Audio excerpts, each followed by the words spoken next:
Hello everyone, good morning and welcome back to my another video. और कैसे हो आप सब? आई होप अच्छे होगे, बढ़िया होगे। तो जी मेरे चैनल होम की निशा में आप लोगों का स्वागत है और मेरा नाम है निशा। तो जी आज का व्लॉग स्टार्ट हो रहा है, ट्यूसडे मॉर्निंग है और मैं सुबह 4 बजे उठ के मतलब पार्क वगैरह से आ गई थी और वही रोज़ाना की तरफ लगी हूँ बच्चों का नाश्ता बनाने में। क्योंकि देखो 4 दिन की छुट्टी हो गई थी, 3-4 दिन की, तो मतलब कहते हैं ना, टाइम टेबल हमारा बिल्कुल ख़राब हो गया था। अब फिर से वही रूटीन में आ रहा है अपना डेली रूटीन, जो है जो भी हमारा रोज़ाना का काम था वो रूटीन में आ रहा है। तो सारी चीज़ जब रूटीन से होती है ना तो बहुत अच्छा लगता है कि मतलब बच्चे स्कूल चले गए हैं, इसके बाद जो घर के काम होने हैं सारा माइंड में सब चीज़ें सेट होके चलती है। तो यहाँ मैं सुबह बच्चों के लिए बना के गई थी सोयाबीन की सब्ज़ी। और रात ही कार्तिक ने बोल दिया था मैं टिफ़िन में सोयाबीन की सब्ज़ी और रोटियाँ लेके जाऊँगा, तो सूखी सब्ज़ी बनाई है।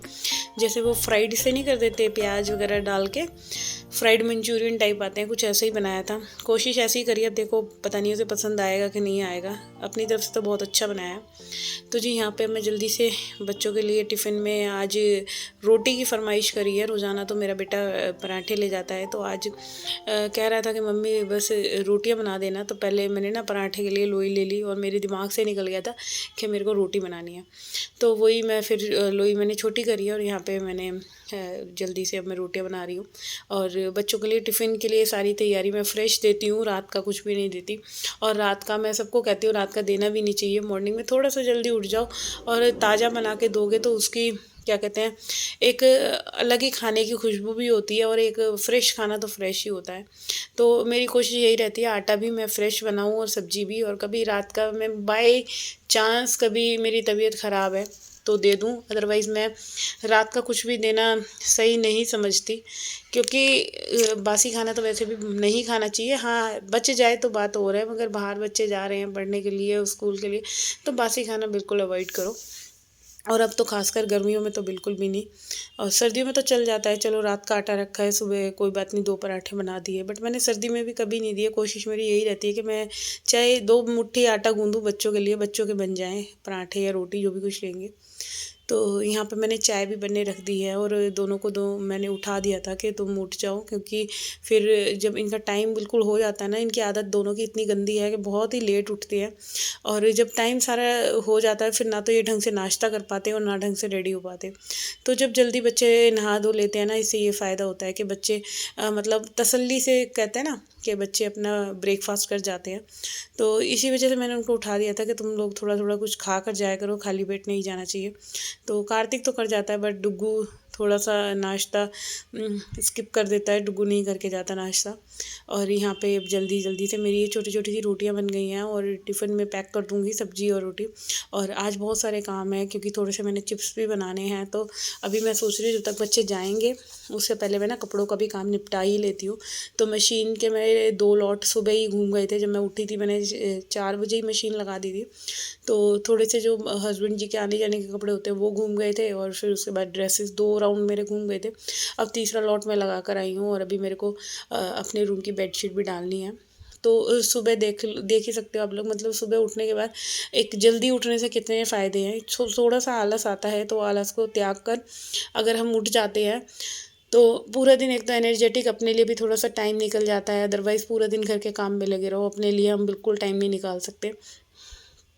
तो वही मैं सबको कहना चाहती हूँ कि हाँ, अपने लिए टाइम निकालना बहुत ज़रूरी है। चाहे कोई भी हाउसवाइफ है, कोई भी जॉब वाली है, तो अपने लिए थोड़ा सा टाइम निकालने से ये है कि अपने शरीर की जितनी भी 100 बीमारियाँ हैं उससे छुटकारा मिल सकता है। जो भी सर्वाइकल है, कुछ भी है, पेट दर्द है, तो यही है। तो यहाँ पे अब ये मेरे से पता नहीं क्या ही कह रहा था। और यहाँ पे अब मेरी मतलब टिफ़िन के लिए तो रोटियां बन गई थी और जो ये नाश्ता करके जाएगा वो परोठियाँ खा के जाएगा। तो बस 2 ही परोठे बनानी है और फिर मैं यहाँ गैस बंद कर दूँगी क्योंकि आज ट्यूसडे है, हस्बैंड जी का फास्ट है, वो खाएंगे नहीं। तो मैं अपने लिए अभी सबसे पहले मैं चाय लूँगी इन लोगों को नाश्ता देने के बाद।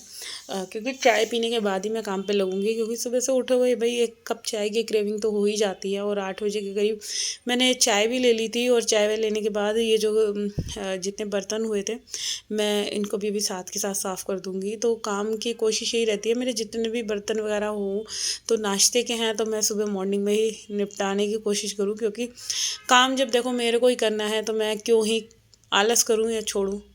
फिर वही पहली बात आती है कि अपने कामों को अपने हिसाब से और अपने ढंग से करें तो वो ज़्यादा अच्छा है और अच्छे से होते हैं। हम किसी पे नहीं छोड़ भी नहीं सकते, अगर कि मेड वगैरह लगवा भी लेंगे तो हमें जो इंसान करने वाला होगा ना, तो उसे किसी का काम वैसे भी नहीं भाएगा, क्योंकि जो इंसान ढंग से करता है ना उसको हर एक चीज़ अपने हिसाब से मतलब रखी हुई चाहिए, सब चीज़ मेंटेन चाहिए। और जब हम कोई मेड वगैरह लगवा भी लेंगे तो वो उस ढंग से नहीं करके जाएगी तो फिर हमारा दिल दुखी होता है कि है इतने हम तो इतने ढंग से करते हैं और ये नहीं कर रहा। इसी हिसाब से तो अभी तो जब तक हाथ पैर चल रहे हैं तो तब तक खुद ही कर सकते हैं, और नहीं चले तो देखी जाएगी। और यहाँ पे नाश्ता भी बन गया है, अभी जल्दी से ना मैं इनके टिफ़िन दोनों बच्चों के पैक कर दूँगी। तो अभी टिफ़िन वगैरह पैक करने के बाद घर के कामों की देखो सुबह से ही बौछार शुरू हो जाती है। अभी मैं टिफ़िन वगैरह रेडी कर रही थी और मेरे माइंड में इतने सारे काम चल रहे थे कि अभी ये भी करना है, ये भी करना है। स्टेप बाय स्टेप मैं ये सोच रही थी कि क्या क्या काम रह रहे हैं मेरे, तो वो सारे काम मेरे को निपटाने हैं। और यहाँ पे अब ये सोयाबीन की सब्ज़ी जो बनाई थी ये टिफ़िन में दोनों के मैं पैक कर दूँगी, क्योंकि बच्चों के स्कूल जाने का टाइम हो ही गया था। कार्तिक का तो हो गया था, 7:15 बज रहे थे, तो कार्तिक तो लेट ही हो जाता है मतलब निकलते निकलते, क्योंकि उन महाराज जी का नाश्ता पानी थोड़ा डिले धीरे धीरे से होता है। और यहाँ पे अभी ये टिफ़िन वगैरह पैक करने के बाद मैं ना ये जो बर्तन हो रहे हैं इनको भी मैं साथ के साथ ही साफ़ कर दूँगी, फिर इसके बाद मैं लूँगी चाय।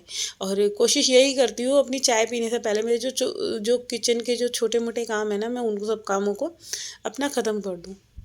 तो अच्छा, जब हम ये सारे काम साथ के साथ लगे हाथ ख़त्म कर देते हैं ना तो अपने लिए ही बहुत एक रिलैक्स सा लगता है कि जब मैं नेक्स्ट टाइम किचन में जाऊँ तो मेरे को मतलब गंदगी ना दिखे कि भाई मैं काम कर रही हूँ तो उससे पहले मेरे को किचन क्लीन करना है। तो अपनी कोशिश यही रहती है कि जो भी काम है मतलब साथ के साथ निपटा लो तो ज़्यादा अच्छा है। हाथों हाथ निपटा लेने से बहुत सारे फ़ायदे हैं, और वरना जब काम लेट हो जाए या बढ़ जाएगा मतलब और ज़्यादा हो जाएगा, नेक्स्ट टाइम जब किचन में घुसूँ तो और बहुत सारे बर्तन हो और साफ़ खुद ही को करने हैं, तो क्यों ना मैं अपने जो भी काम है, बर्तन हैं, जो भी है किचन में, तो हद मार के 5 से 10 मिनट लगते हैं, तो मैं बर्तनों को तो वैसे भी ढेर होने ही नहीं देती। अपनी तरफ से कोशिश यही करती हूँ कि जब भी किचन में जाऊँ तो बर्तन बिल्कुल मंजे हुए होने चाहिए। और जाती हूँ तो फिर ये अच्छा भी लगता है कि मेरे को बर्तन नहीं साफ़ करने। और जब तक ये बर्तन वगैरह धुलेंगे फिर इसके बाद में चाय पी के सारे कपड़े धोने हैं, क्योंकि सारे कपड़े मैंने धुल चुके हैं। जो भी मैंने बेडशीट वगैरह उतारी थी वो भी सब मशीन में घूम गई हैं। तो जी सुबह के 8:15 8:30 बजे तक मैं बता नहीं सकती, मतलब मेरा नाश्ता, कपड़ों का काम, और अभी चिप्स भी बनाने हैं तो वो भी मैंने छील के काट लूँगी। तो ये सारे काम मेरे मतलब काफ़ी हद तक निपट जाएंगे। तो फिर बस काम क्या रहेगा, क्लीनिंग का रहेगा। तो क्लीनिंग में थोड़ा ज़्यादा टाइम लगता है, क्योंकि घर बड़ा है तो नॉर्मल सी बात है, टाइम थोड़ा सा लगना है। बट हाँ, इतना भी करने से अपने आप को ये लगता है कि इतना काम मैं अपने आप से मेंटेन कर लेती हूँ, अच्छे से निपटा लेती हूँ, वो कोई नहीं कर सकता। जब एक हाउसवाइफ जो काम खुद से करती है ना, वो कोई नहीं कर सकता, चाहे हम किसी से भी करवा लें। बच्चों से भी करवा लेंगे ना, बच्चे कर तो देंगे, बट वो वाली बात नहीं आएगी जो हम खुद अपने आप से करते हैं ना। वो तसल्ली जो कहते हैं ना कि अच्छे से जो होता है कि सारी चीज़ें एक एक जगह से उठा के अपनी अपनी जगह रखना। तो जी यहाँ पे मैं चिप्स वगैरह डाल आई थी छत पे धूप में, क्योंकि धूप बहुत अच्छी निकल रही है। अब तो खूब मतलब कह ही नहीं सकते धूप में कोई कमी हो, क्योंकि गर्मी इतनी आने वाली है। और अभी तो खैर शुरुआत हुई है, और मेरी फ्लोर पे तो इतना मतलब बिकट गर्मी हो रही थी, रात को तो दिल कर रहा था बस एसी चला ले। तो आज एसी की क्लीनिंग भी करनी है, और फिर रात को थोड़ा बहुत चलेगा, दिन में भी चलेगा। इसी वजह से मैं ये सोच रही थी कि पहले आज यहाँ की बेडशीट वगैरह ठीक कर लेती हूँ, और क्योंकि ये करेंगे हस्बैंड जी एसी की सफाई, और या तो फिर बुलाना पड़ेगा कंपनी से। तो अब गर्मी इतनी हो गई तो चिप्स भी फिर मैंने डाल ही दिए थे, बीच में भी बनाए नहीं थे, क्योंकि ऐसे लग रहा था बार बार मौसम बादल आ रहे थे जा रहे थे। तो यहाँ पे मैं जल्दी से ना ये बेडशीट बिछा लूँगी। तो ये कॉटन की बेडशीट मुझे बहुत अच्छी लगती हैं, और ख़ासकर गर्मियों में कूल कलर, लाइट कलर के बेडशीट बहुत अच्छी लगती हैं। फिरोजी हो गया, पिंक हो गया। और मौसम जैसा मौसम होता है ना, जैसे सर्दी है तो सर्दी में आप चाहे मोटे कपड़े बिछा लो, बट गर्मी में मेरे को लाइट लाइट कलर की ही अच्छी लगती हैं, और बहुत खिल कर आते हैं ये कलर जब भी हम बिछाते हैं बेड पे। और मुझे ये वाली बेडशीट बहुत अच्छी लगती है। तो ज़्यादातर बेडशीट मेरी मम्मी की दी हुई हैं, और मैं खुद से कुछ नहीं खरीदती, ना बेडशीट ना सोफ़े के कवर। जितना भी मेरा ये बेडशीट वाला सामान है सब मेरी मम्मी ला के देती है क्लॉथ मार्केट से, चांदनी चौक से। तो यहाँ से मैं कुछ लोकल लोकल मार्केट से बहुत कम रेयर ही ख़रीदती हूँ। और यहाँ पे अब आप देख सकते हैं बेडशीट बिछने के बाद कितनी सुंदर लग रही थी। मेरे रूम की ना एक लुक ही अलग हो गई थी, बहुत ही प्यारा रूम लग रहा था जब हम इस तरह से बेडशीट वगैरह बिछा देते हैं। और अब मैं ना जल्दी से लगा लेती हूँ झाड़ू। तो झाड़ू के बाद और साथ के साथ मैं देखो डस्टिंग भी कर लेती हूँ, क्योंकि पैनल पे थोड़ा बहुत भी गंद जैसे क्या होता है, रात को वैसलीन वगैरह लगाती हूँ तो मैं वैसलीन अपने रूम के इधर पैनल पे ही रखती हूँ। और ये चार्जर वगैरह ये थोड़ा बहुत तो देखो मैसी होता ही है, सबका रूम है, चाहे कोई भी कितने भी ढंग से रखता हो, क्योंकि जब इंसान रहेंगे, बच्चे रहेंगे, तो देखो चीज़ें वो ही होता है कि गंदी होएंगी भी। तो यहाँ पे मेरा रूम वगैरह हो गया था, तो अब मैं आई हूँ यहाँ सीढ़ियाँ क्लीन करने में। तो घर के सारे ही काम है क्लीनिंग के लिए। तो यहाँ सीढ़ियों पे भी जो ये साथ में मतलब दीवार पे पत्थर लगा हुआ है ना, मैं इनको भी साथ के साथ पोछे से ही पोंछ देती हूँ, क्योंकि इस पर भी क्या होता है, धूल धूल सी ना देखो चिपटने लग जाती है, हल्की हल्की सी लगने लग जाती है। तो कोशिश यही करती हूँ कि जितनी बार भी सफाई करूँ, जब 2 दिन में 3 दिन में, वैसे तो रोज़ाना मतलब नॉर्मल पोछा लगता है, 2-3 दिन में हाँ ये टाइल्स वगैरह पे मतलब मैं पोछा लगाती जाती हूँ। तो यहाँ पे थोड़े से शूज़ वगैरह भी रखे थे, इनको भी बच्चों के शूज़ पे भी मैंने मतलब पोंछ दिया था कपड़े से। और क्योंकि सफाई करते टाइम जो काम मेरे से हो जाए ना सफाई का, मैं वो सारे काम अपने हाथों हाथ मतलब निपटाने की कोशिश करती हूँ। कि मेरे को ये रहता है कि मतलब काम जो भी कर रही हूँ तो अच्छे से निपटे, मेरे को दोबारा यहाँ कुछ करना ना पड़े। और पूरी सीढ़ियाँ ऊपर से लेकर नीचे तक मैंने साफ़ कर दी हैं अपने फ्लोर की, और बाकी के वो नीचे करेंगी जो जेठानी वगैरह रहती हैं। तो थर्ड पे मैं हूँ, सेकंड पे दूसरी वाली जेठानी है, फर्स्ट पे बड़ी वाली जेठानी है। तो हम 3 देवरानी जेठानी हैं और एक ही बिल्डिंग में रहते हैं। तो जी बस यहाँ पे ये हो गया है पूरा, मतलब सीढ़ियाँ वगैरह क्लीन हो गई है। और यहाँ पे करूँगी मैं अपनी इस वीडियो का एंड। आई होप आप लोगों को मेरा ये वीडियो अच्छा लगे, तो मेरे चैनल को सब्सक्राइब कर देना। वीडियो को लाइक कमेंट शेयर करना ना भूलिएगा। जब भी आप जो भी मेरा वीडियो देख रहा है, फर्स्ट टाइम विज़िट कर रहा है मेरे चैनल पे, तो जी कल फिर मिलते हैं एक और नए वीडियो के साथ। जब तक के लिए टाटा एंड बाय बाय। अपना अपना ध्यान रखिएगा, और कल फिर मिलेंगे नए दिन के साथ, नई शुरुआत।